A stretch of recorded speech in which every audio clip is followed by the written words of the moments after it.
to the Diamond Brothers Detective Agency. I'm Anthony Horowitz, and I've written 8 books about Tim Diamond, the world's worst detective, and his much smarter younger brother, Nick.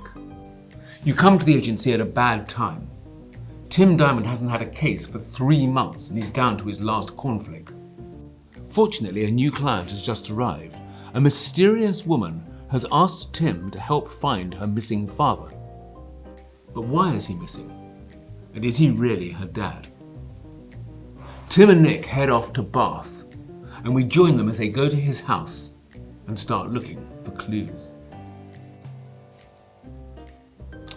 One thing was certain, we weren't going to find anything here. There might be a clue in the house, there might be 1,000 of them, but how could we possibly find them in all this chaos? Tim reached out for a piece of cloth that was resting on the arm of a sofa and blew his nose. He's not here, he said. There's absolutely no sign of him. Except for his underpants, I agreed. Oh, where are they? You've just used them to blow your nose. Tim gagged and dropped them on the floor. What are we going to do? He asked. Well, I suppose we could speak to the neighbours. That was as far as I got. We both heard it at the same time, a key turning in a lock. Somebody was opening the front door. Then there was a low murmuring as 2 men let themselves in. It was impossible to hear what they were saying, but somehow I already knew they meant trouble. I've met a lot of crooks in my time, and they all talk the same way, spitting out the words like bullets. Many of them can't even say, "Good morning, how are you?" without it coming across like a death threat. These 2 sounded particularly unpleasant, and they were heading further into the house. "Okay," Tim put his finger to his lips and hissed. "Whatever you do, Nick, don't make a sound." "Right," I said. He took a step back, looking for somewhere to hide, and at that moment his elbow knocked into an empty wine bottle, which tottered and then fell towards the wooden floor.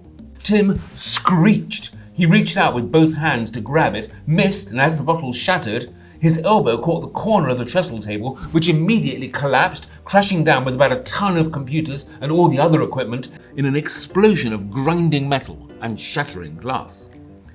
2 of the computer screens had been smashed to pieces. The other computer, which was still plugged in, short-circuited and exploded.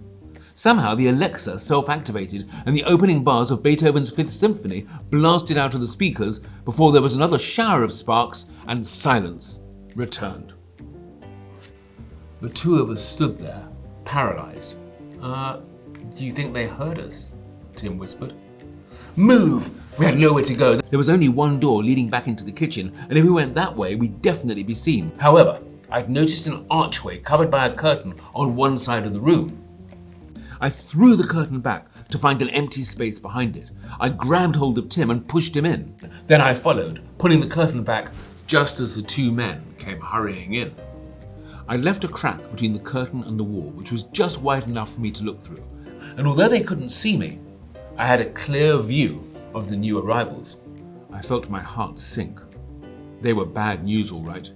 It wasn't the broken noses, the sunglasses, the shaven heads or the beards. It wasn't the rippling muscles or the tattoos, the cobras crawling up the arms, the daggers on the sides of their necks. It wasn't even the matching black leather biker jackets with the letters WC printed in silver studs. No, what I was staring at was the massive guns they were both carrying as they looked around them for somebody to shoot. They certainly weren't tourists, that much was clear. "You hear that, Tommy?" one of them asked. He had a high-pitched voice that seemed to come out of his nose, as if he'd forgotten he actually had a mouth.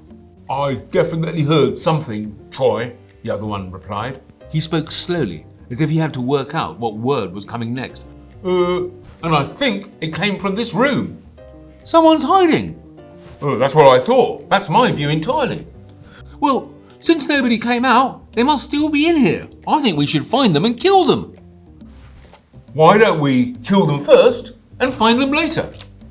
No, Tommy, I think my way's best." "All right, Troy, whatever you say. But where are they hiding?" The 2 men scanned the room. One of them, Troy, was scratching his beard, but the other one, Tommy, had noticed the curtain. He was looking straight at me, even if he hadn't seen me yet. "Oh, there's a curtain," he exclaimed. "That's true," Troy agreed. "Maybe they're hiding behind it." Good work, Tommy. Let's fire lots of bullets through the material and then we can have a look. That's exactly what I was going to suggest, Troy. Right. They both lifted their guns and took aim. There was absolutely nothing we could do. It didn't seem fair. We'd only been hired that morning and now we were about to be shot to pieces. We hadn't even made it to tea time.